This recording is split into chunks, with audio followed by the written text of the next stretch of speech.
ഒരൊറ്റ രാത്രി കൊണ്ട് നമ്മുടെ ഏത് ഹലാലായ ആവശ്യവും അള്ളാഹു തആല നടത്തിത്തരും എന്ന് പറഞ്ഞാൽ മുഅ്മിനീങ്ങളായ ഓരോരുത്തരും അത് വിശ്വസിക്കണം പ്രിയപ്പെട്ടവരെ.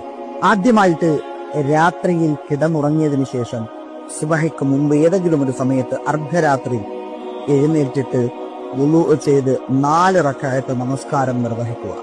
ഓരോ റക്അത്തിലും സൂറത്തുൽ ഫാത്തിഹയും അതിനുശേഷം 10 ആയത്തുൽ കുർസി വീതം ഓതുക. ഒരു റക്അത്തിൽ 10, അങ്ങനെ 4 റക്അത്തിൽ 40 ആയത്തുൽ കുർസി പാരായണം ചെയ്യുക. ഈ 40 ആയത്തുൽ കുർസി ഓതിയതിനു ശേഷം നമസ്കാരം പൂർത്തീകരിക്കുക. നമസ്കാരം സാധാരണ റുക്കൂ സുജൂദൊക്കെ ചെയ്ത് നമസ്കാരം പൂർത്തീകരിക്കണമല്ലോ. അങ്ങനെ സാധാരണ നിസ്കാരം പൂർത്തിയാക്കിയതിനു ശേഷം ദുആ ചെയ്യുക. എന്താണ് നമ്മുടെ ആവശ്യം അള്ളാഹുവിനോട് പറയുക. കാര്യം ഒന്നാമത്തെ കാര്യം ആ സമയം വല്ലാത്ത ശ്രേഷ്ഠത നിറഞ്ഞ സമയമാണ്. അതുപോലെ തന്നെ രണ്ടാമത്തെ കാര്യം ആയത്തുൽ കുർസിയാ പാരായണം ചെയ്തത്. 40 ആയത്തുൽ കുർസി അള്ളാഹു ഉറപ്പായും ആ സമയത്ത് നമ്മൾ എന്ത് ചോദിച്ചാലും തരുമെന്നുള്ളതാണ്.